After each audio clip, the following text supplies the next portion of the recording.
going to start out a little bit by jumping back to where I first got into what I do, which I've been involved in the information industry for about 24 years now. And when I first talk to people about the information industry, what I'm talking about is everything from the credit bureaus to the school public library that keeps track of what books you check out, what movies you check out at the library. They keep all that as an inventory. They keep a list of it. And that list never goes away. And now that they're computerized, they put it in their computers and they share it on with other libraries and other venues. One of the things that I always open and usually close with is a statement that I coined for the back of my book that I wrote 23 years ago. The name of the book was Other People's Secrets, and it was listed in the Library of Congress as a techno expose on the legal invasion of privacy by computer. And that's a long way of saying that it was telling how they're getting away with selling your privacy. And on that book, on the back of that book, and in the closing statements on the last page, I said it's all about information. Who has it, who can get it, and who controls it. And that is even more true today than it was 24 years ago. When I started out, I ran a database, interestingly enough, that we did background searches on people. In fact, one of my biggest clients was People Magazine, and when they wanted to interview somebody and they couldn't find them, they would call us here in Tulsa, Oklahoma, and say, "Todd, we need to find this person." I'd say, "Okay, what information do you have on them?" They'd give me what scrawny little pieces of information or scraps of information, sometimes 20 years old. And they'd say, "Can you find them?" I was like, "Of course we can find them." So within a day or two, I would fax them a report, and they would send me a check. And it was a great deal, and everything was going great. And one day I got a search request from them, and they said, "Can you do a pre-employment screening?" I said, "Yeah, we can do any kind of screenings or anything you want to." I said, "Do you have the employee's signature on an application?" "Yeah, we've got that. We'll send that to you with the check." "Okay. Give me the name and any information you got." Well, they gave me the name, and some of you may remember the name from the media. It was Joseph Buttafuoco. And what we didn't know is the interest in Joseph Buttafuoco at the time. So I started running all the searches, and we were getting better at what we did. By the next morning, I had all the reports back.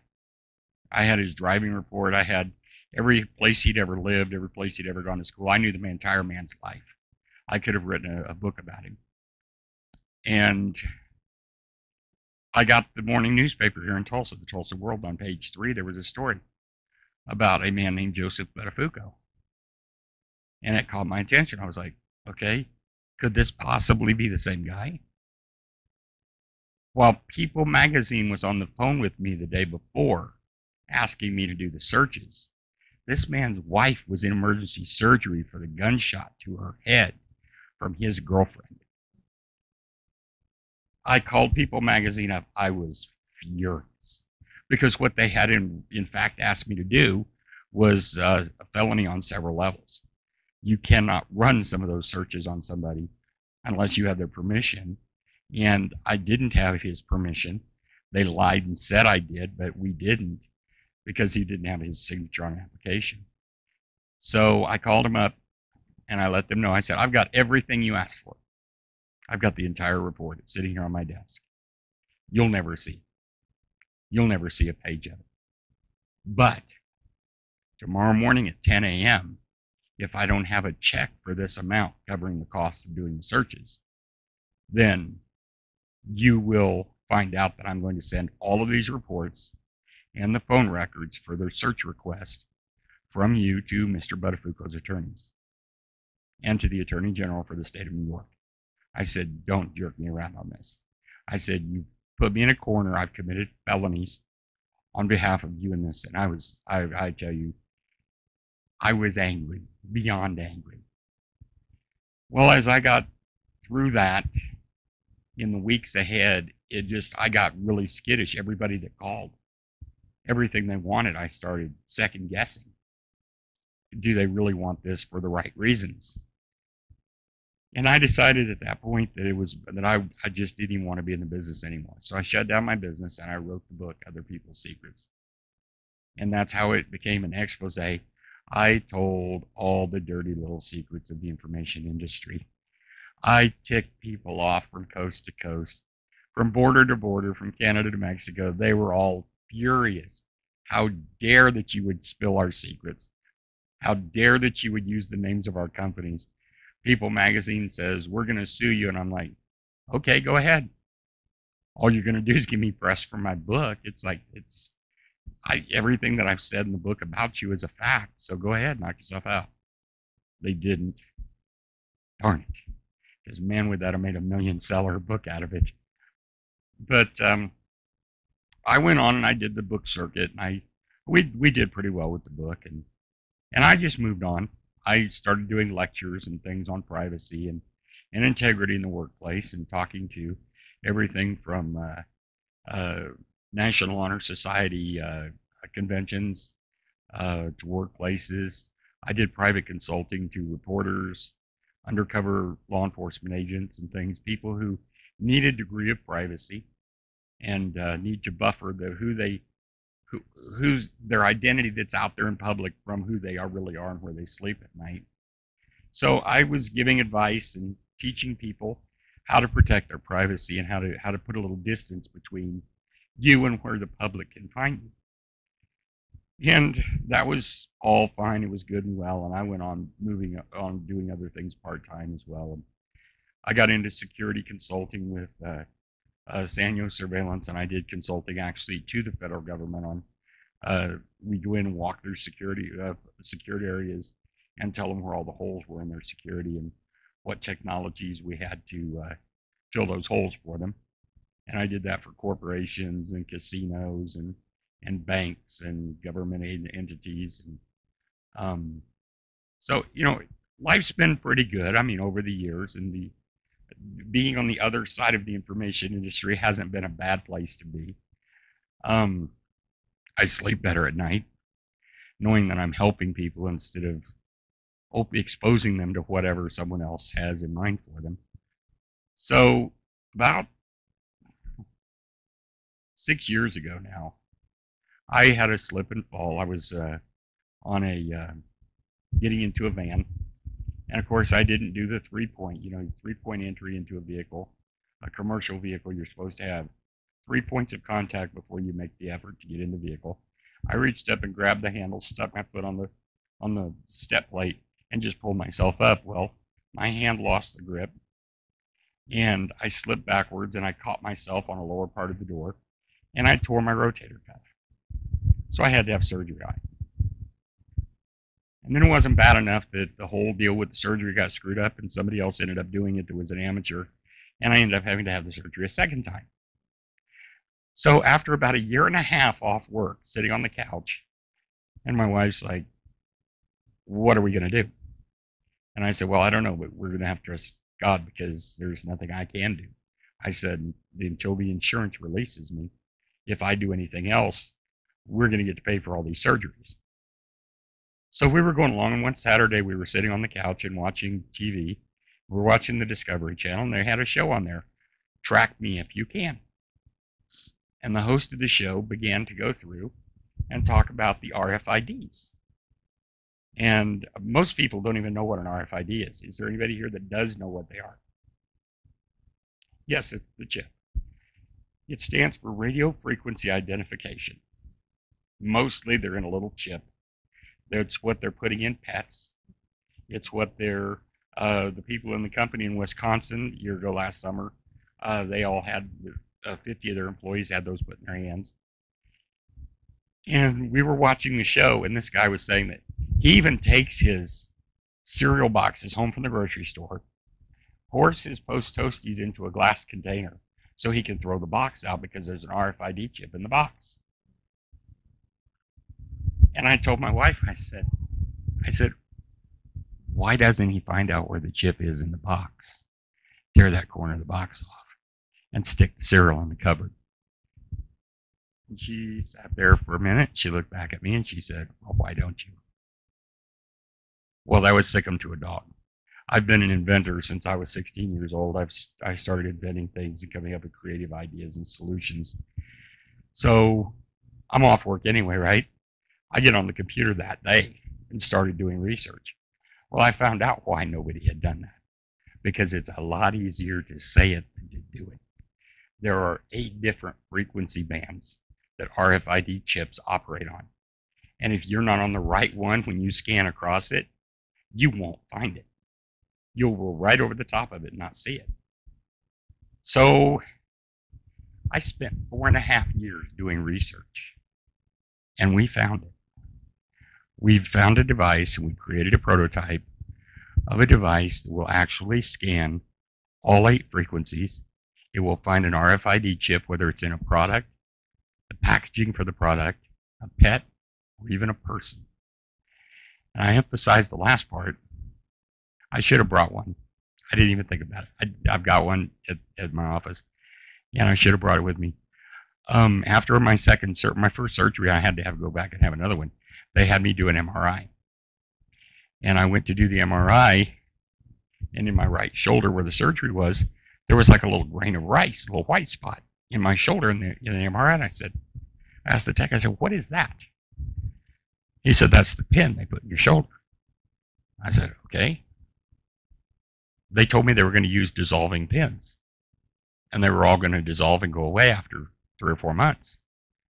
And he said, well, they had to put one metal pin in there because that's where the RFID chip is.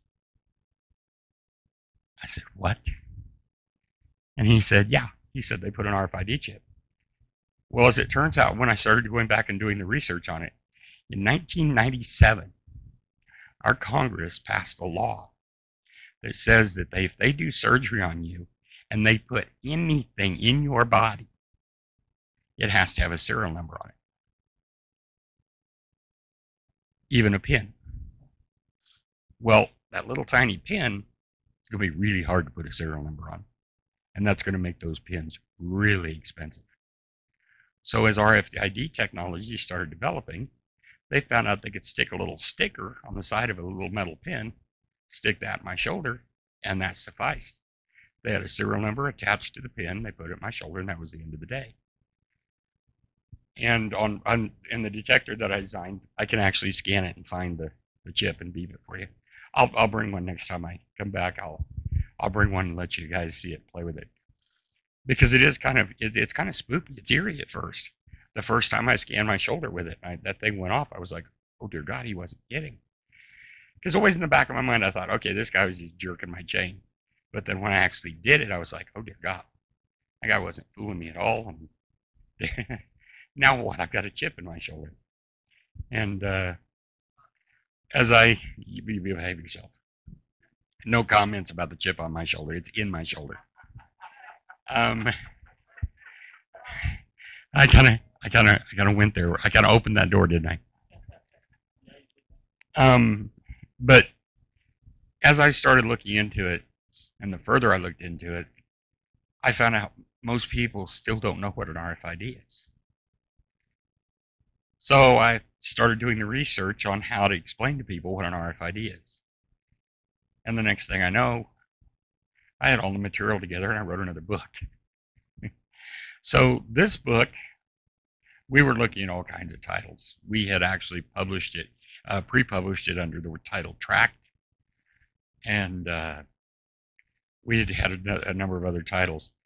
Well, then someone came back to me and said, aren't you going clear back to the beginning of where you started in information in this book and we're catching people up? And I said, yeah. And they said, why not use the title of the first book and just change the subtitle in the last part of it so that it's current? So now the book is called Other People's Secrets, Your Life Unredacted. And we bring you up to today's standard of what they're doing with RFID.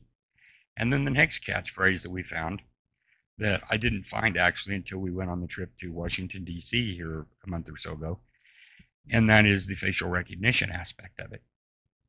And what they're doing with this technology that I found out during my research for the book is, of the pets, they've stopped mandatory pet chipping in Canada. They've stopped it in 3 or 4 of the European countries. Those guys have all been mandatory chipping pets since like 2 decades ago, and they've all stopped now. Well, I just looked at buying a puppy literally within the last week. And I said something to the lady. I said, it says here that the puppy will be microchipped. I don't want the microchip. And she said, well, it's state and federal law. As a breeder, I have to put a chip in the puppy. And I said, you've got to be kidding me. I said, so what? I've got to sue the state and federal government to get my puppy without a chip in it? And she said, why don't you want the chip? And I told her, I said, I wrote the book on why not to get the chip.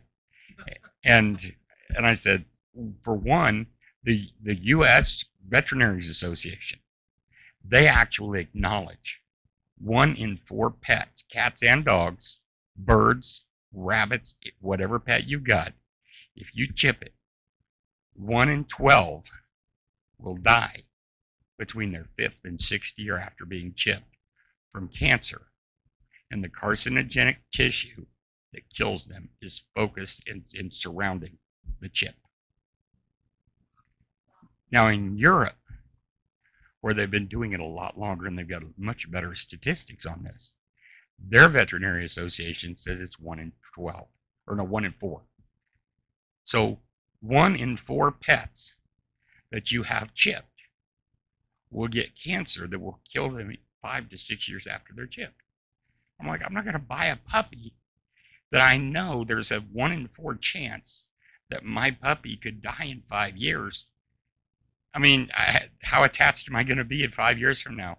And then the puppy might die of cancer that they did because of a state law mandating a chip. Well, as it turns out, the lady that breeds them knew my grandparents before they passed away. And when we got to talking, she lives in Antlers, Oklahoma. And I said, my grandparents owned the theater in Antlers. She said, John and Mabel? And I said, yeah. And so she said, you know what? She said, if you want the puppy, you tell me, you send the deposit on it, and I won't chip her. So I am going to get my puppy without the chip. She said, I will waive it. She said, I'll just mark it chipped on the paper, and I won't chip the puppy for you. So I was like, praise God, favor. I'm getting favor. But you know, I mean, it seems like a simple thing, but when you think about it, I mean, how important are our pets to us? I mean, they're part of your family. I don't have any kids. So this puppy's going to be like my little baby girl. And I'm going to raise her up from 8 weeks old. And when I get her, and it's like, I don't want her to die in 5 or 6 years. And so anyway, where I'm going with this is now they're talking and getting to the tour that he was speaking about. I am going to be going out on a governor's tour. Because one of the things that we found with the Department of Homeland Security after 9/11, some of you may remember, they tried to get a national ID card passed. And they wanted Americans to carry around a national ID card. And the American people as a whole just screamed, no. It wasn't going to happen.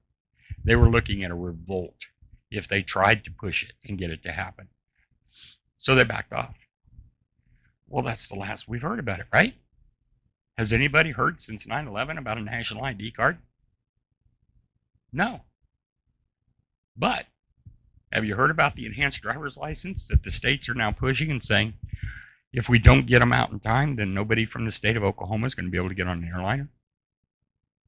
Well, that's been going around the media. Well, what they're doing is, instead of coming to the people who said no, they're going to the states who they give money to. And they're saying, you like your federal funding? You want to keep your federal funding? How about you put this little RFID chip in your driver's license for us? You don't own the drivers. You don't own the chip. So if the people ask, you don't have any database or any connection to the chip. The chip belongs to the Department of Homeland Security. But they have deniability, because if anybody says anything about it being a national ID card, no, it's the state driver's license you've always gotten. They get to have their cake and eat it too.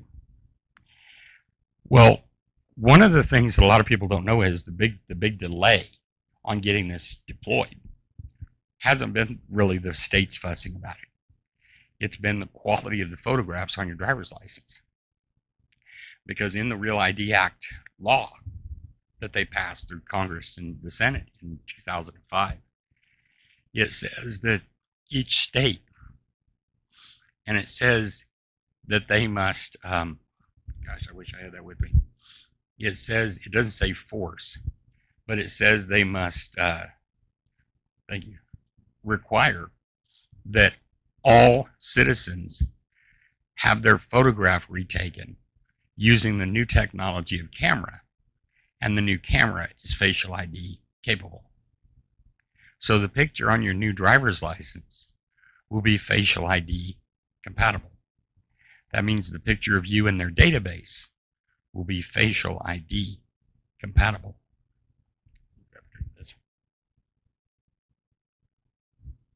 Next to my friend back there, the pastor, he knows when I'm losing my voice more than I do. So the concern in this is they're combining two of the worst technologies. I want to read something here from the Word of God. See, we are going to go to the Word of God. You were beginning to think that I was not going to use the Word of God. Revelations 13, 16 and 17. He causes all, both small and great, rich and poor, free and slave, to receive a mark on their right hand or their foreheads, and that no one may buy or sell except one who has the mark or the name of the beast or the number of his name. Well, then I went into this and I looked for a definition. What is the mark of the beast? And the definition of the mark of the beast, that the mark of the beast is a combination of letters and symbols that will be used to physically and permanently placed on your forehead or right hand. Most people will consider it an honor to receive the mark. It will be like a key for them that opens doors to acceptance, prosperity, and peace. Well, if you look at the technology between the RFID chip and the facial recognition, it's a beautiful marriage for them. Because the RFID chip, they keep saying, it's only going to have a serial number on it. What is a serial number? It is a collection of symbols and numbers that specifically identify this object over this one. Now, they're going to take the serial number on your driver's license, and they're making that driver's license to where right now, under the law, it says the license will be required to get on a commercial airplane, to enter a federal building, or to go into a nuclear power plant. Now, I don't know about you, but I really hope it takes more than my state driver's license to get in a nuclear power plant. Just saying. I hope their security is a little higher than that. But that's what they say it's going to be used for. So then I read further in the act, and here's where it starts getting a little hinky for me. It says that the Secretary of the Department of Homeland Security, who's not an elected official, remind you, this is a person appointed, and the Secretary has the authority to add to or to change that list at their discretion.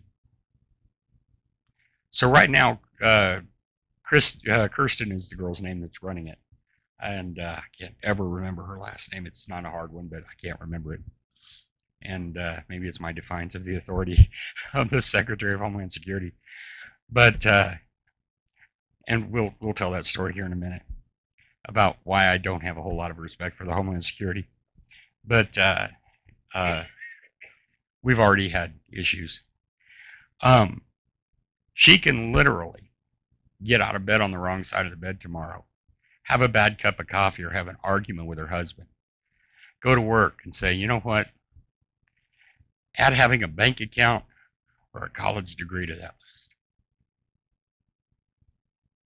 She can come back next week and say, you know what, you can't own real estate in the United States without that number being associated with it. She can attach anything and everything she wants to. You can't have a bank account. You can't have a college degree. You can't have a job. You can't exist in this country when she gets done with it. unless you've got that ID. Now, this is where the facial recognition comes in. Facial recognition is nothing more than a measurement of 96 plus points on your face, on your skull pattern, your cheekbones, your eyes, your nose, your mouth, the corners of your mouth, your ears. They measure all the distance of all those things. And there's a 97% accuracy on it. Well, that's, in one sense, that's amazing. 97% accurate for a machine to look at your face and identify you. But then I have to go back and remember the TV show America's Most Wanted. I personally, and I've told numerous senators, congressmen, and law enforcement people this, I personally think John Walsh should be behind bars for that TV show. Because what you don't hear, that I have seen the statistics myself through connections that I've had over the years with the FBI. For all of the 800 plus people that they put behind bars with that TV show, there was an average of 10 people per person that got harassed. They lost their jobs. They were wrongly incarcerated for at least a week or two of their life. They destroyed lives because they were getting everybody to look over their backyard fence in their neighbor's business, and they were reporting people that turned out they had nothing to do with it. So if you were one of those 800 bad guys that got caught, great. But what about the 8,000 who were victimized by the TV show? They don't ever talk about those people. Well, the same thing here with the IDs. 300 plus million people in America. 3%. That's a lot of people that are going to be wrongly identified. And that means you're either going to lose your property or lose your things and have to go fight for it. And who do you fight? It's just they've got headaches that they know not of. The other thing is the government, the Department of Homeland Security, actually did a report. Now, they've taken it off their website because they found out that I got it from there. Sorry, but I can get you a copy if you want one. We're actually talking to my lawyers about putting it on my website because it is public record. It was collected by U.S. tax dollars and generated about the American people. But in their report, in-house study, they said everything that I have said about RFID technology and why it's a failure, it's all true. They're like, he's right. It can be tracked. It can be cloned. It can be hacked. It can be altered. It can be shut off and destroyed. I'm like, are you kidding me? But you know what their summation is?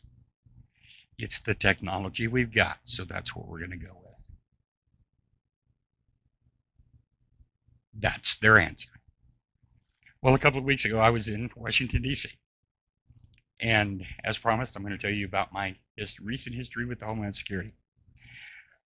I decided, in my rocket science mind, I'm in D.C. Who else is in D.C.? Department of Homeland Security. What an opportunity. I'll call them up. I'll go over to their office. I'll sit down across the table from them. I'll give them a chance to straighten out my facts and tell me if I'm wrong. If I'm wrong, I will go home and I will forget this little vendetta. No problem. No harm, no foul. I'm sorry, guys. I did not mean to tarnish your squeaky clean image. I called him up. Well, the first thing that kind of got me was the guy wouldn't tell me his name. I told him who I was, and I said, I'm sorry I didn't get your name. And he said, I didn't give it. And he said, what do you need? And I said, well, first of all, I'd like to know your name. He said, what did you call about? He said, they put you through to me, so you're calling about the real IDs. So I went on with the conversation, and for 30 minutes, he just kept giving me the same runaround, running around the rosy. I was so tired of running around that barn. I was like, give me a break, folks. And he said, you just don't get it. And I said, no, here's the problem. I do get it.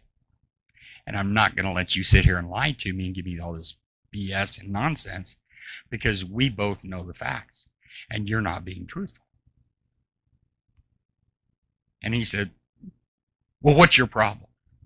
I said, my problem is you want to put an RFID tracking chip in my driver's license. So am I wrong? He said, no. I said, well, I take issue with that, because not only does it violate the Fourth Amendment, but it violates the 10th Amendment. At that point, I start quoting amendments to him. You know what his response is? Any guess? He screamed at me first. He did hang up on me, but he screamed at me through the phone. Well, you'd better just get used to it, because that's what's coming. Click. I was like, wow. That was not the answer I expected coming from the Department of Homeland Security. So I talked with all of my buddies that were there from Tulsa, and some other people that were there for the convention that I was there for, the Watchman on the Wall. And everybody was like, wow, he really yelled at you and hung up on you? I was like, yeah, go figure. And so I decided the next morning I was going to do a selfie video and tell about my phone call and post it on my website, my blog and my page and everything. So that morning I got up. It was Friday morning. We were leaving later that day. I was like, oh man, you know what would be great is if I went over to the Department of Homeland Security and stood out in front with their sign behind me and did the selfie in the street, like on the curb, and say, I was here at the Department of Homeland Security. They wouldn't meet with me, so I talked to them on the phone. And this is what they did. Well, I found out how good their facial recognition is, because by the time I got out of the cab and got up to the sidewalk, the first two Department of Homeland Security police officers had greeted me, and on one of them's radio, he had one of those speaker mics up to his ear. I heard them say from inside, we have the target identified, agents are en route, keep him there. And I'm like, okay, I think I just crossed some line in the sand here. So I stood there and I waited. I was very respectful. I offered them identification, which they obviously did not need. And ironically, I wouldn't give them my driver's license. I gave them my passport. That annoyed them too. But they're federal agents, right? Wouldn't they prefer, you would think they would prefer a federal ID card rather than my state ID card? Who was I? Don't second guess the Department of Homeland Security.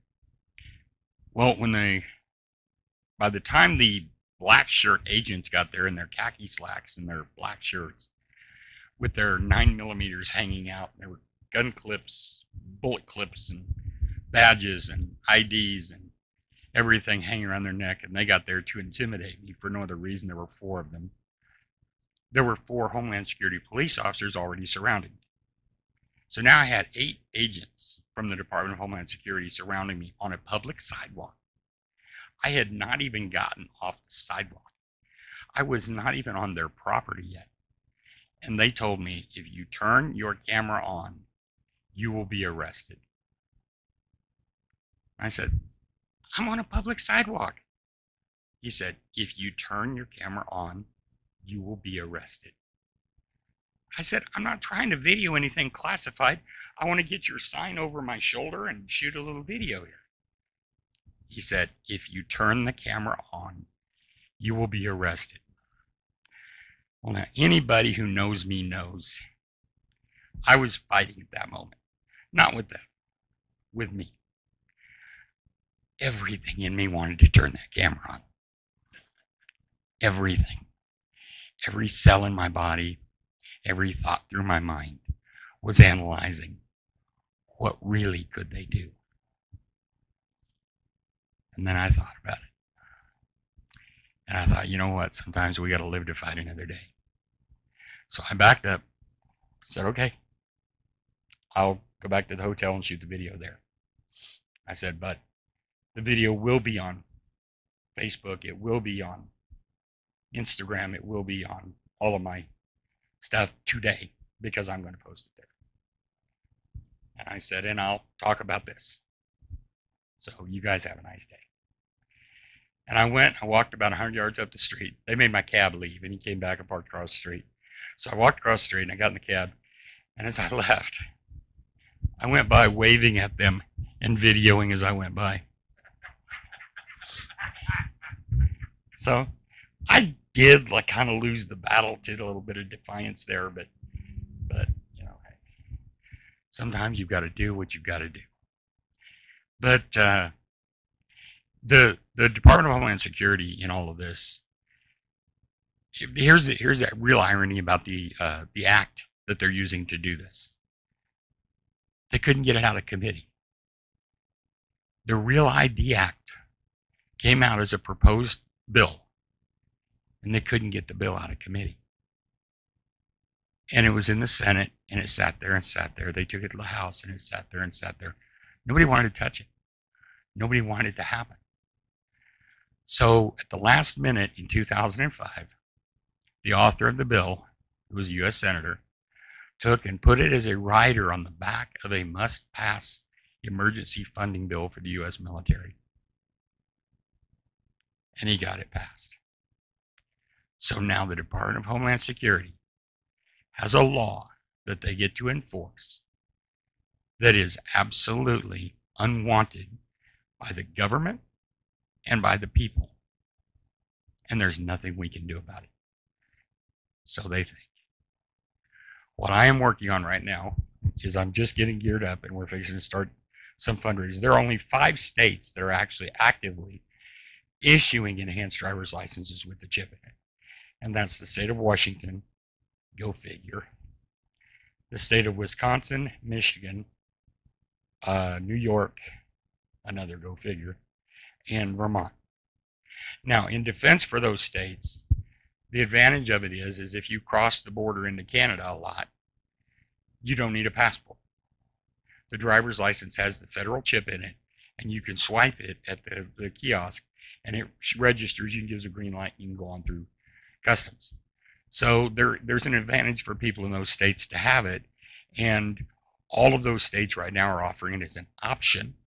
You can get it, or you can get their regular license. So what I'm going to do is, under the 10th Amendment, the 4th Amendment that they're going to be violating is, there's a device called a grabba. Looks a lot like this. It's about that size. It's built by Samsung. As you're driving by an agent with one of these devices, or a police officer, he can hold it out and tap it, and it will read every RFID chip in your car.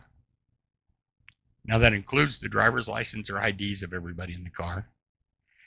It also includes all of the money. 20s, 50s, and $100 bills have RFID chips in them. They can tell how much money you got on you.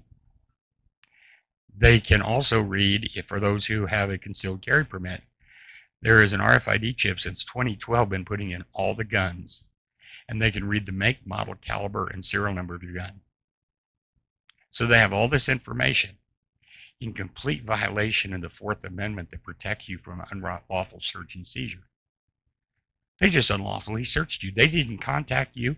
They didn't ask permission. They didn't show a warrant. They just searched you and got all this information about you completely unwarranted. But that's not the one that's going to hang them. The one that's going to hang them is the 10th Amendment.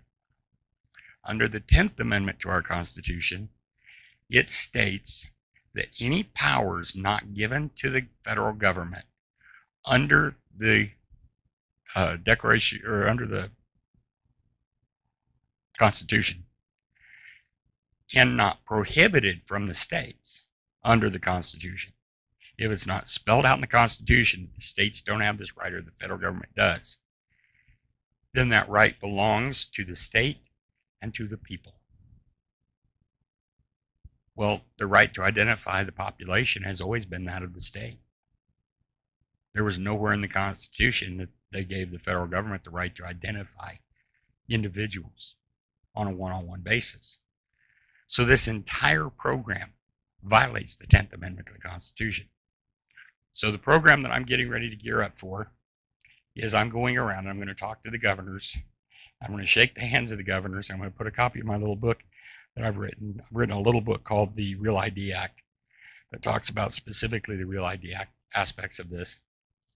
And I'm going to put that in the hands of all 50 governors of all 50 states and then all 5 U.S. territories. And I'm going to explain to them, under the 10th Amendment, all you have to do is say no. You can even be polite and say no, thank you, if you want to. I wouldn't, because I think they're kind of jerks, but that's just me, and you know my history with the Department of Homeland Security. They wouldn't probably be polite to me either. They want to arrest me. But so that's what we're doing, is we're going to go around to all the state governors. We're going to start with the 5 that are already issuing cards. And then we're going to go to the governors. There are 36 states that are electing new governors this year. 3 of those 36 are U.S. territories. But so we've got 33 states and 3 U.S. territories that are all electing new governors. So we're going to hold off on those until after the election. And that'll be the election in November. And then we're going to go around to all of those states. But in the meantime, we're going to hit the 5 states that are issuing licenses now.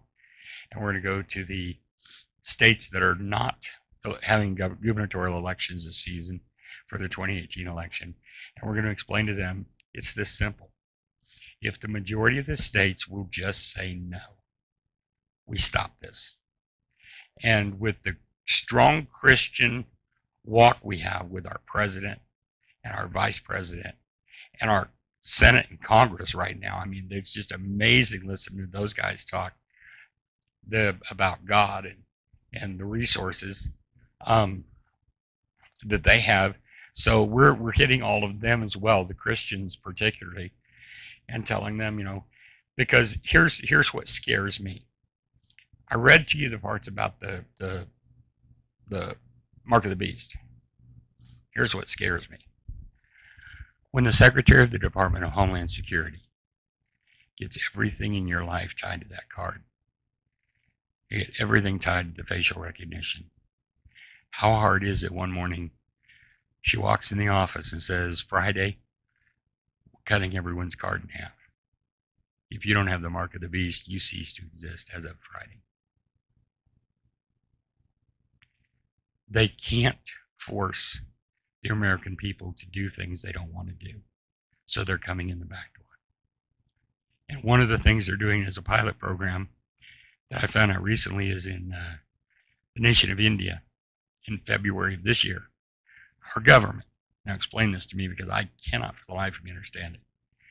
They paid the Indian government $1 billion to get rid of their equivalent to the $50 and $100 bill. And they paid to put facial recognition readers in at all the banks and start tying the nation of India's money to a facial recognition cashless society. And that's U.S. tax dollars at work. What is the purpose of our government dancing around and toying with other governments' money and everything? Well, it goes back to what I started with, and it's the line I want to finish with. It's all about information. Who has it, who can get it, and who controls it. By setting that up for those governments, the U.S. government effectively will control all of their money in their banking. So pray for us. Keep us lifted up. We're going to need a lot of prayer. We're going to need a lot of protection. Obviously, the Department of Homeland Security knows exactly who I am. They're obviously not real happy with me. But you know what? God can protect me. God gave me the information that he gave me, and I have a responsibility to do with it what I'm called to do. So I thank God for the opportunity. Thank you, Pastor, for inviting me. A couple of things before we stop. He may have covered this, but I want to go over it again. You are saying that in the not too distant future, if you do not have one of these enhanced driver's license, you won't be able to get on planes, you won't be able to travel, you won't be able to do any of these things. Is that correct? That is correct. There is one little catch to this. They keep threatening to pull that trigger. But here's the backside to it, and the reason they haven't done it yet. The day they do, make it so Oklahomans without this license can't get on a plane. You know what else they just did? Nobody in Oklahoma can report to a job or to jury duty in a federal building. Oops. They didn't think that far ahead. Well, and so if the states at large say no to it and they try to enforce it, the government's not going to let the airlines shut down. No, and that's one of the things too. The other side of this is if enough states will back us up with this and say no to it, if they pulled the trigger at any point, do you know what the airline lobbyists are going to do to the Senate and Congress financially? And then the airlines are going to turn around and sue the federal government, specifically the Department of Homeland Security. They're going to absolutely try and bankrupt them just because of what they're doing to them financially every minute.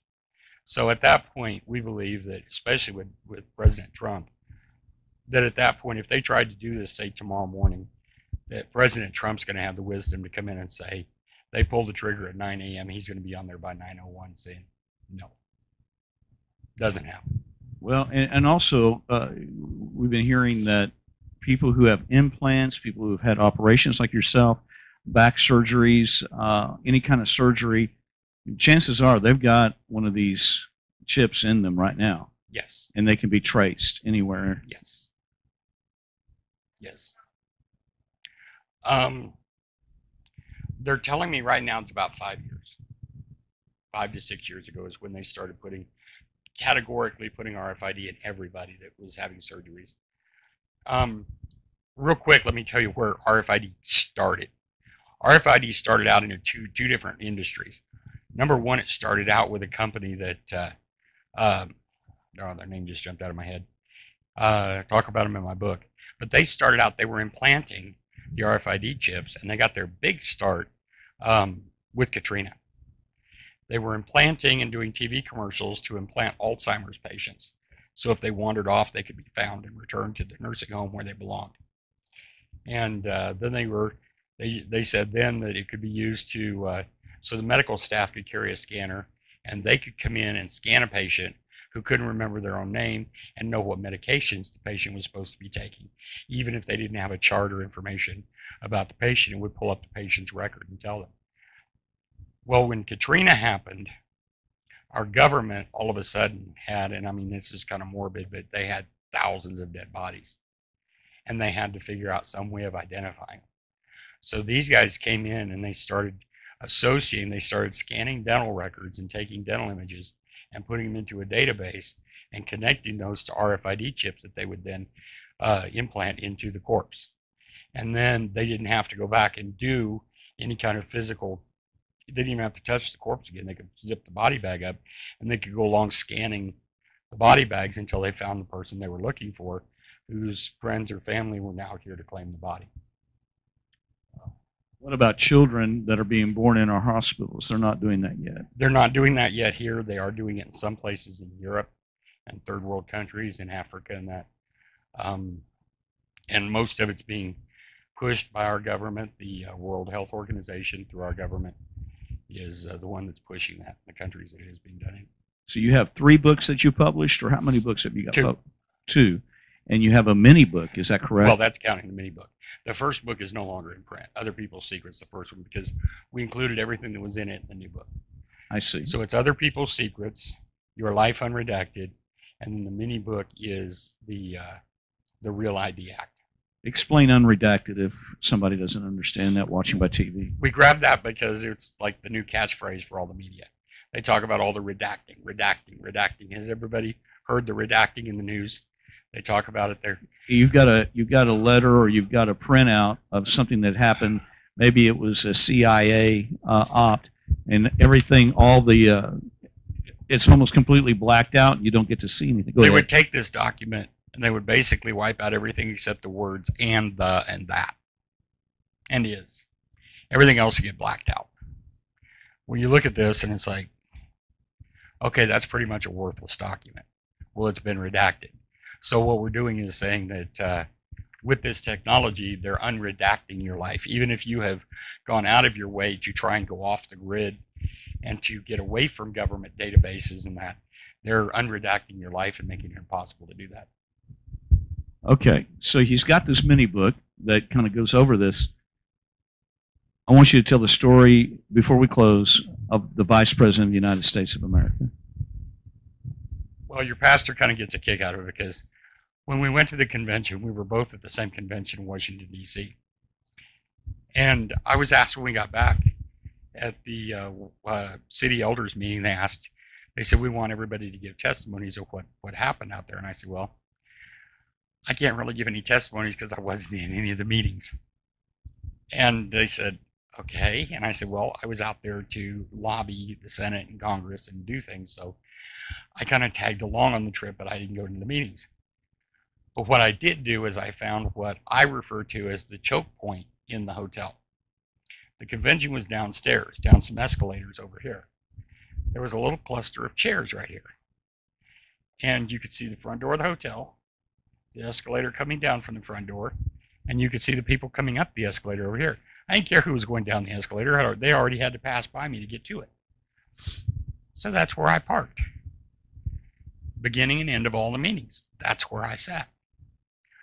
Well, in the process of things, every VIP that came through, I was seeing them and saying hi to them. And the last day, they had gotten Vice President Pence to come and give some closing remarks to the convention.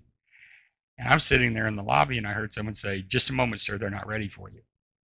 And I looked up, and about as far away from you to me, Vice President Pence is standing there. Well, just simply out of respect for the office of the Vice President, I stood up. The Secret Service agent went, sir. I said, no, I'm fine. I'm just showing my respect for the Vice President. Well, when he heard me say that, he turned and looked. He stepped over toward me, walked right up to me, and I shook hands with him. And he said, how are you today? I said, I'm doing well. And I said, could I hand you a copy of a book? And he said, sure. So I opened my jacket where the Secret Service could all see, because I had them because they're just a mini book. I reached in my inside jacket pocket, and I pulled the book out, and I handed it to him, and he looked at it, and he said, and you're Todd McNutt? I said, yes, sir, I am. He said, what is this about? I said, in short, it's about the RFID chip they want to put in our driver's licenses, and all the reasons as Christians that we need to fight it because it's wrong.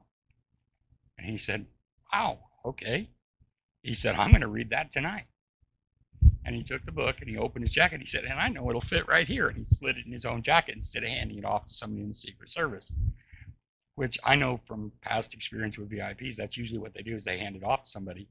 Well, I also know that their chain of command is they may see it again 6 or 8 weeks from now. It ends up on the secretary's desk and they might see it unfastening and, oh yeah, I wanted to read that.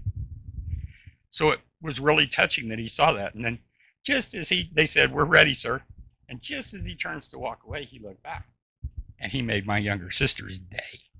He actually made her millennium. She picked this tie out for me the night before I left at the store and said, I want you to have a new tie to wear out there. And I said, well, I've got a couple, but yeah, I'll take it and wear it. He turned around and he said, I like the tie. And I said, thank you, sir. So it was quite an experience. I also got to meet General Boykin, who some of you may have seen him. He's a Fox News contributor now, and he's also the executive vice president of the Watchman on the Wall organization and works with Tony Perkins on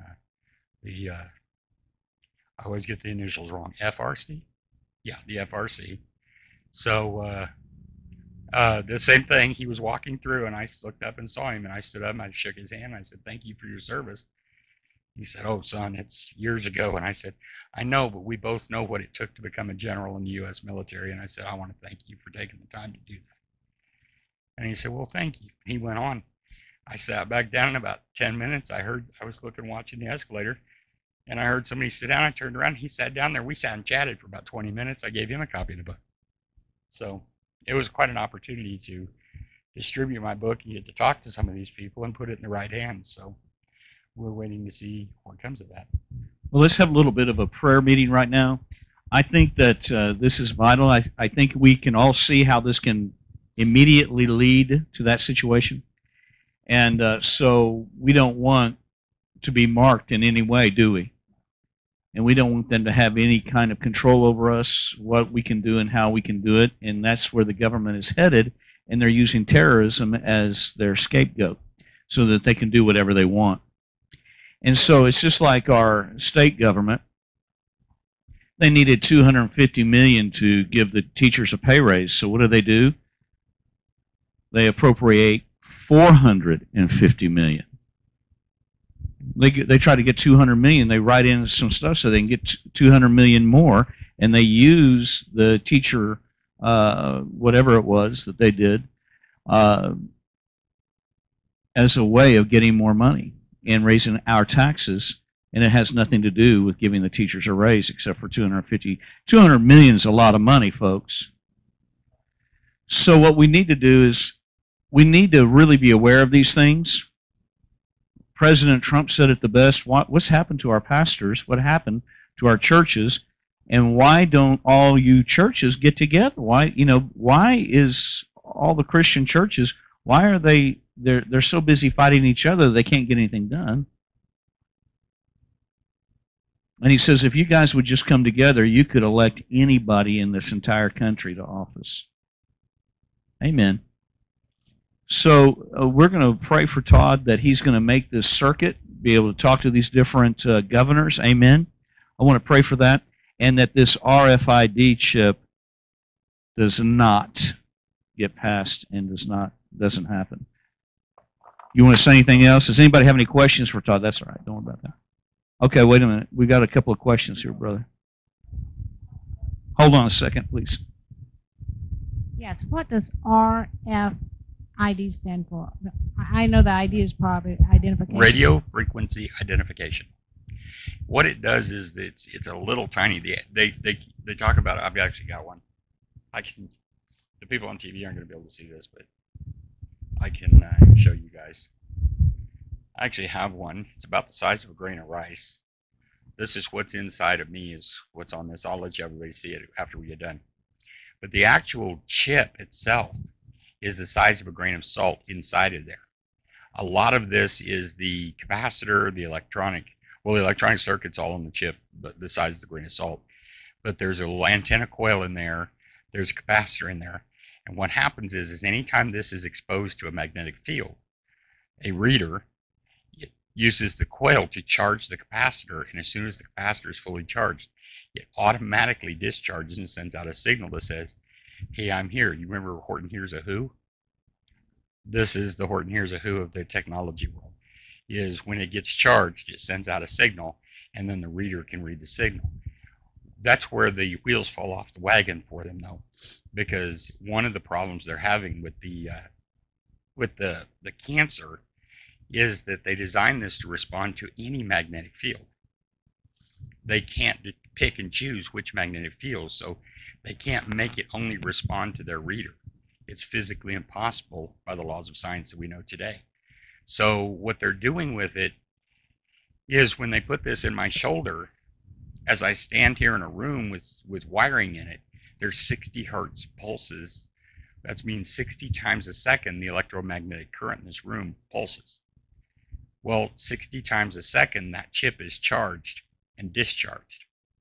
And if your body is the least bit sensitive to that, which they say 1 in 4 pets is, or 1 in 12, depending on which veterinarian you believe, that if your body's sensitive to that, that your body will immediately start building a cocoon around it, and that cocoon is going to be cancerous tissue. Any other questions?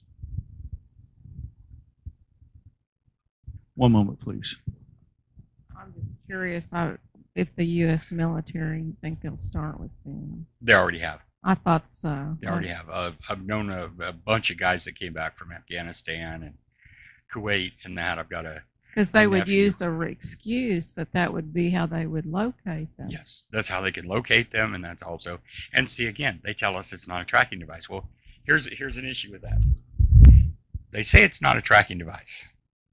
Walmart spent $8 billion over a 12-year period helping develop RFID that could track a can of green beans from the manufacturer's assembly line into the case, onto a truck, to their warehouse, to Walmart's truck, to Walmart's warehouse, to another Walmart truck, to Walmart's back room at their store, out to the shelf, to the cash register, and out the front door in your buggy.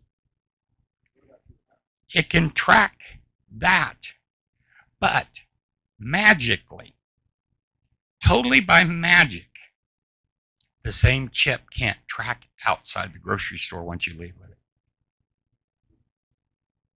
The same chip, the same technology can't track the chip they put in my shoulder. And yet, in Iraq and Kuwait, they have found soldiers wounded, unconscious, dead. They found them because of the RFID tracking chip they put in them. But it magically, if you talk to the people up in Wisconsin who did it with their company, they tell you, oh, it can't be used to track you because it doesn't have a GPS chip in it. I think a lot of people will be getting that don't know. They don't know that they've got it, and they don't know they put it in them. And that's what I'm trying to do, is educate people. And I think that God will make allowances for those people, because it's according to what we know, what God has shown us. And it says in the Bible, it says in that section, if you read more in Revelations, it says that those who celebrate Him and accept the mark are the ones that are doomed. Right. So people who it's secretly put into you and you didn't know it, or you were just didn't have any clue. This chip was put in my shoulder. I had no control over that. I was unconscious in a surgery. So you would have to celebrate. You would have to worship the I would enemy have to celebrate and worship and accept God. the beast in order for it to send me to damnation. So I thank God for that. That's interesting.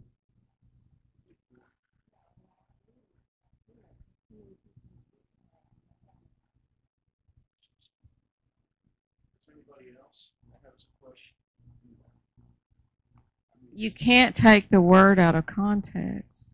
No. I mean, you just can't use just one scripture, because God, before and after, He always has the whole thing. Right. Exactly. And that's interesting that the enemy, that's how he is, though. He's so subtle that he will literally force something on someone, and they don't know it. It's just like babies that are aborted. I mean, he comes at their backside and murders them. Well, and just like that, what he does with this is, someone like me who's uneducated, is in my situation but was uneducated about it and never learned. It comes down to the day to get the mark of the beast, and they tell me, well, don't worry about it, you've already got it. Well, why wouldn't I go ahead and submit to it now? I feel like I'm doomed already. I didn't have anything to do with it, but I feel like I'm doomed because it's already been put in there. So we need to also educate people that, you know what, it doesn't matter if they get the chip in you. It's a matter of, do you accept the chip? Do you accept the rules and to live by the chip and to worship Him and to accept His ways with the chip? And that's going to be the scary part, because like I said, once they flip that switch, you will literally cease to exist. You will lose all your property. You will lose all your education. You'll lose your jobs. You'll lose your homes. You'll lose everything. They take over your property now for no reason at all. When they want it, they take it. That's right. Right here in Oklahoma. This is just going to make it easier for them. What I'm thinking on that chip is that the warning in it too is the end.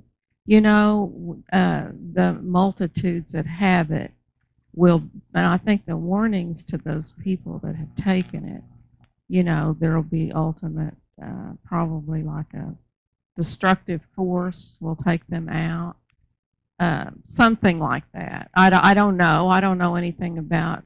And one of the things that I'm trying to educate people on is the fact that they have a deadline for this. Yeah. He told me very clearly on the phone that day. I said, well, when is your end game? And he said, my end game. I said, when does this go into effect? When does this absolutely go into effect? You've moved the target date about 35 times. When does it go into effect?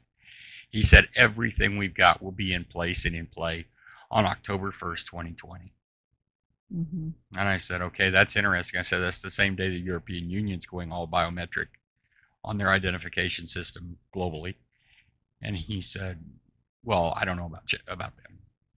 So, You know, right here in our own country, they try to wipe out so many Americans so many different ways. The elite, you know, the ones that are so wealthy, they want to depopulate the United States.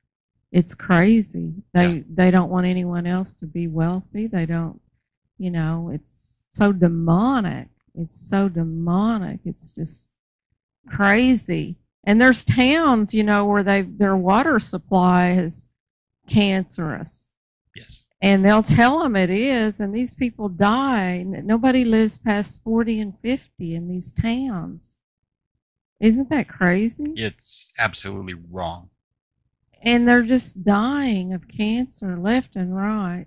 And yet they want to worry about what Trump tweeted this morning. Oh, yeah, I know it. That's Well, that's the focus. I saw where Trump said, "If you're a dad, you believe me, you are a wonderful dad, the best." Yeah. It's huge. That just triggered something with me, though. What Vicki said is they could put a kill switch in these. Yes, actually, there was I've got a video on my website that Greg, trying to think of his name now. He's a reporter on Fox. It was before Greg Jarrett. It was before he was a reporter on Fox. He's a lawyer, and he was a reporter at one of the network's affiliates somewhere out east. And he did a story, and he said, "This is going to be the craziest story I ever do." He said, there is an inventor over in Asia that has invented an RFID chip with a lethal dose of cyanide in it. And he said the plan is they could implant death row inmates with it, and if they broke out of prison, they could trip the chip, kill the inmate, I'd track where he went, and go pick up the body. Well, that's the only thing they're going to use it for, right? Yeah. Only for death row inmates. Oh, yes. That's yes. the only thing that they'll use it for. And that's all they would ever use it for. Oh, that's all they would ever use it They wouldn't even consider putting one in me. Somebody somebody they've already labeled as an enemy of the state, I'm sure. Oh, sure. I've actually been told that by a friend of mine who used to be with Pentagon Security. He told me recently, he said, just do yourself one huge favor when you start this governor's trip. And I said, okay, what's that? And he said, don't take a commercial airliner. And I said, okay. He said, either fly private jets, private aircraft, or go by ground, drive. And he said, I don't care what kind of vehicle you take, but don't go by commercial airliner. And I said, okay, why not? I said, that's going to be the easiest way to make this trip. He said, yeah, and it's also going to be the easiest way for them to guarantee that you're not going to come home. He said, because what they're going to do is, he said, the minute they get you out, the minute you shake hands with the first governor on your trip, he said, they're going to flip a switch and you're going to be on the no-fly list and you'll be getting a Greyhound ticket home. He said, they'll stop you from ever flying on an airliner again. Wow. So. What show was that we watched, that series, Nikita, where they had those chips in those people? They'd put them in them to track them, and if they messed up, they'd blow them up, wouldn't they, or kill them? But that's the same thing. It's the exact same thing, and that was just last year. Usually, right before something comes out, Hollywood kind of knows about it, and they'll make a movie about it, and it's called disinformation. And I'm not kidding. My friends with the Pentagon, I used to have friends at the Pentagon. They probably don't acknowledge me anymore, but it's kind of like they come forth with this prophetic thing. They're being fed that information by the Pentagon. Yeah. And by the Department of Homeland Security. They're being given the information, and here's why. For me to tell people that they knew who I was before I got out of the cab in front of Department of Homeland Security, people are like, you watched People of Interest one time too many, didn't you? The Person of Interest TV show. Or they're like, you watch Blacklist, don't you? Because, that's the kind of technology they put in those shows. Well, so people immediately think that you're just some kind of a attention seeker who's trying to get attention because you've watched one too many movies. Well, we know that if you don't serve God, you serve the devil. And you're open to all this. I mean, and his plot is to take people out. make sure they're not safe. Well, I got news for you. You are definitely on someone's list, and it's the enemy Satan's himself. Satan probably has me on a lot of lists. I know it.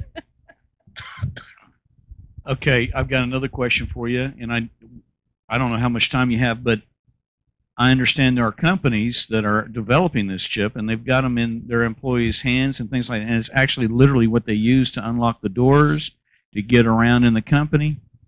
It is, and I've thought it was kind of funny. I've actually talked to a couple of my people that were kind of sponsoring me. And I've said, you know what I really want to do?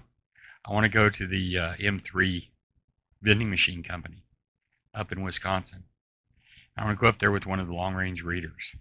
And I watch their employees come into work. And then at about 3 o'clock in the morning, go up there and unlock their front door and just open it and let it close. And set off all their alarms. And then go sit across the street in a car, sit on the hood of a car, and sit there drinking a sweet tea and wait for all the police and the people that run the company to show up and go, how'd that RFID work for you? How secure was that? I sat across the street from your company and read 18 of your employees' tags. I could have gone inside your company, disabled the alarm, ransacked the vending machines, and logged onto your computer network if I wanted to. Because I would have on a card like this as many of their IDs as I wanted to put on it. So it's unsecure. And that's the thing the Department of Homeland Security backed me up on their report. They said it's hackable, it's trackable, and it's clonable. And that's what they call clonable. I can take your RFID chip, clone it, make it mine. Now what do? Do you know the ones they're putting in pets only increase your odds of getting your pet back if it's lost or stolen by 7% or less? So you're taking a 1 in 12 chance your pet's going to die of cancer way before its years for a 7% increase that you might get it back if it's lost or stolen. Wow. So it's just crazy. Yeah, 7, not 70, 7%. Wow. So yeah, and they've actually been talking about it, trying to get the babies chipped. They've been talking about what it could do for stopping kidnapping. Well, how's it going to stop kidnapping when you can just scan the chip and put anything you want on the chip? They can't secure it. So you can scan the child's chip, put anything you want on it. Now when they go to scan it, or you can even kill it, and when they go to scan it, it's like, oh, this child doesn't have a chip. Now your research company has developed a scanner that will scan all different frequencies. Yes. And find any chip. We're looking to have it's called iDiffer, which is RFID backwards with the cute little I that everybody's putting on the front of everything. So it's iDiffer, and it's at idiffer.com, and we're expecting to roll that out for Christmas. We're going to have it on the market by October. And you'll be able to find out if you've got one in you, or yes, you'll be able to scan anything. It'll find the chip in any product, any package, any person, any animal. It'll find it in anything you've got. Can you rewrite the chip with your piece of equipment? No. Actually, they do. The new the ability that the new iPhone has to scan, to put it up to the scanners and have it do it. It's called a near field chip, and it's actually in the phone. Now they're looking at having you on some of these news broadcasts to talk about facial recognition. What is that? Yeah, that's actually, to me, the scariest part of this whole mess right now, because it is so new. It's so new. It's as unreliable as RFID, and it's insane that the government of China has their system tied into a database with their national IDs in it. They can scan the population of China in 2 seconds flat. Everybody that's out on the streets or in a public building or in a government building, they can scan them all at one time. And in 2 seconds flat, they can find anybody that's on a wanted list. You can put your picture up there. Yes. and they can identify you on when you go to a website and you look something up, like your Google line, you know, and you can put a picture in there and they'll tell you everything about that person. Which means It's also crazy. which also means that I can take a picture of you, walk into your home and sit down at your computer and hold the picture up in front of the camera, and it will see you and unlock your computer for me to get into it. Wow. They've had several videos you can look up on YouTube and on the internet that children have a close enough resemblance to a parent. They can unlock their parents' iPhones, their new iPhone 10s, with the facial recognition. It'll recognize the child as the parent unlock the phone.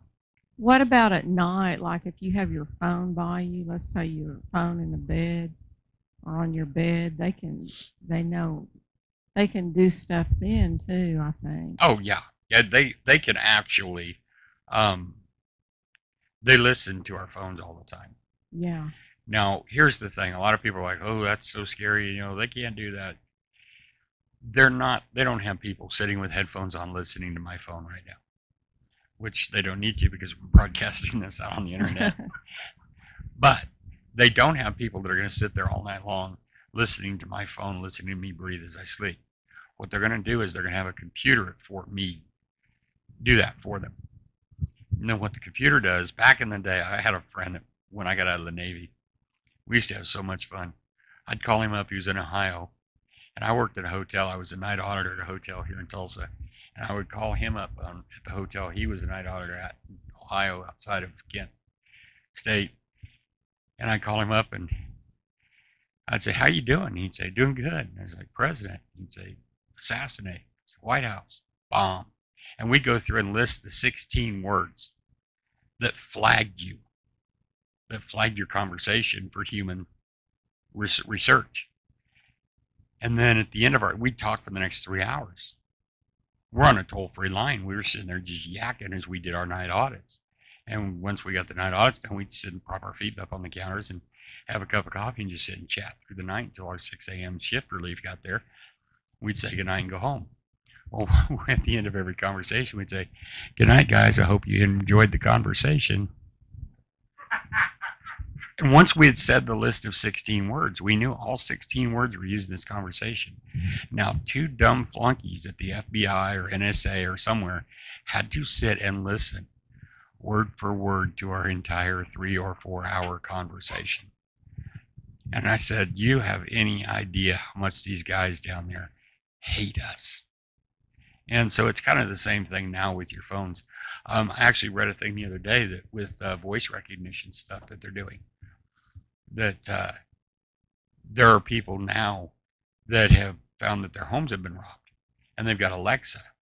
Well, my sister and brother-in-law had Alexa tied into their alarm system when they were in Washington State.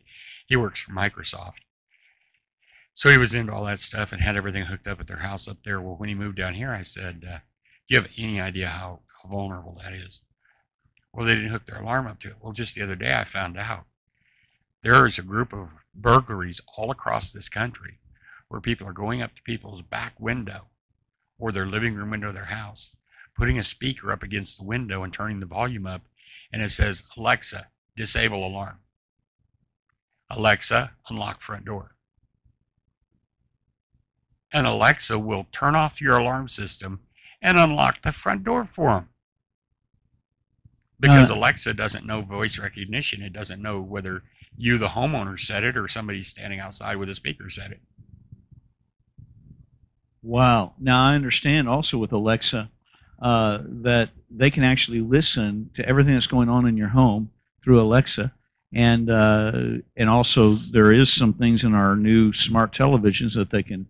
Yes. And all of that is true. It's not, and they're trying Smart to say, "Oh, TVs, you're just being silly," but it's all smart true. TVs, Alexa, the new cars that are coming out, the phones, everything they're getting. And again, it's not a human being sitting listening to all your conversations. It's a computer.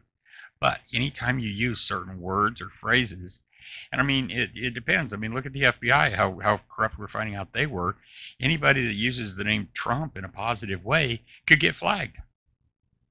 All you have to do is say something nice about the President of the United States, and you could get flagged for a further investigation. Yes.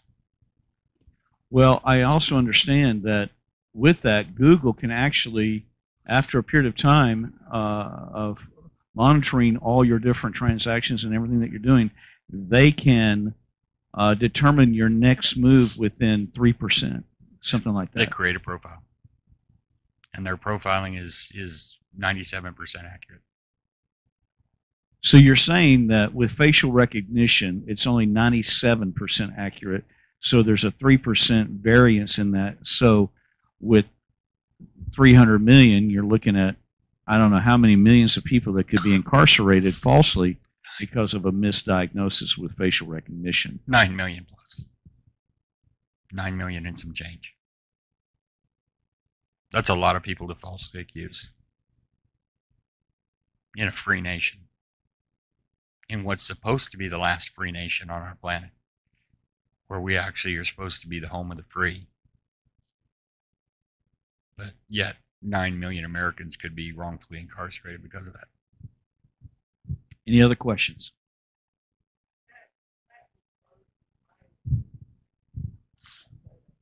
Go to the Google image and put your picture there, and it can identify you. And it can pull up every site you've ever went to, every who has used your picture, Here's one for you. all of it. You're going to love this. I have been a emergency first responder for probably the better part of the last 10 years, 12 years. And what that means, I was involved in the community emergency response teams. I was a volunteer, and I got trained that if a catastrophe hit Broken Arrow, and my wife and I lived on Main Street in Broken Arrow, if a catastrophe hit Broken Arrow, because I lived there, I would, of course, be one of the first responders to be on site at the disaster. So if I survived, I get on my ham radio and I call in, because I'm a licensed ham radio operator and emergency responder with that, and I call in and tell them who I am, my ID number, and that I'm on site on Main Street in Broken Arrow, because that's where we lived. And they would tell me where they needed me to go. And I could go through and find people and help them basically triage people all through the area. Well, what that did is it opened up a door for me. I got invited to a national convention for emergency responders and emergency management that was held in Kansas City, Missouri. And while I was up there, it was very interesting. This guy walked up to this display, and this guy had this wall of monitors. And they were all intersections.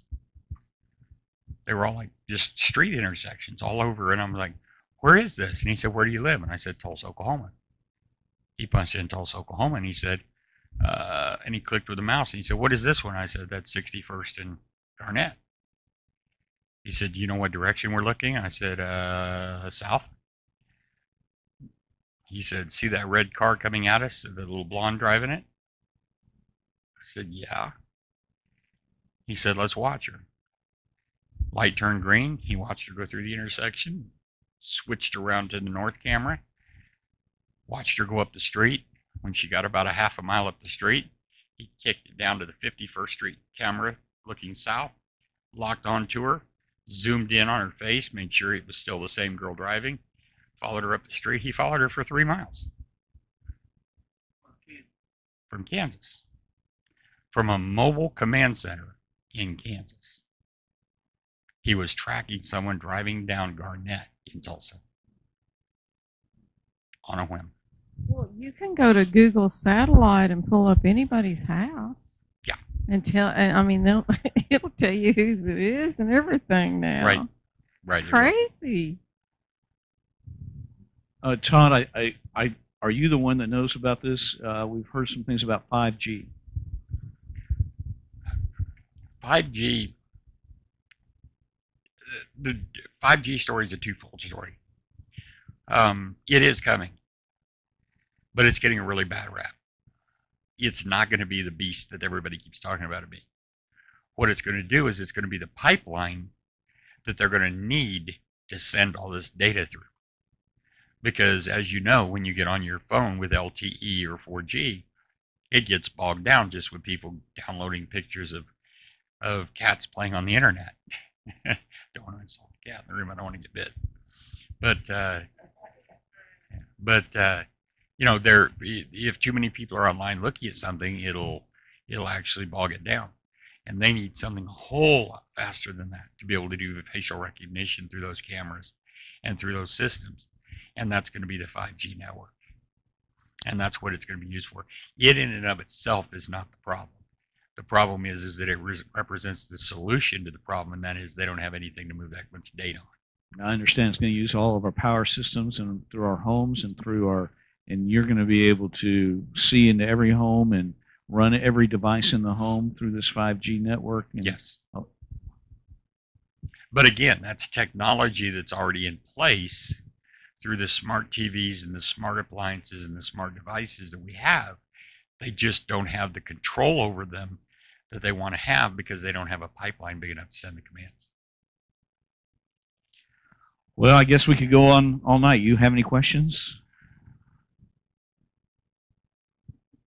Anybody else have any questions? If you twist my arm, I'll promise to come back. Will you come back? Yeah, of course. We're going to be doing an interview with him on with Mylan and I, and we're going to be doing an interview with Todd McNutt, and also we're going to be doing some other things. What we'd like to do is we're getting some studio equipment in where we're going to have a green screen and some other things, and we'll be able to put in film Todd just talking about his experience at Homeland Security and the conversation he had.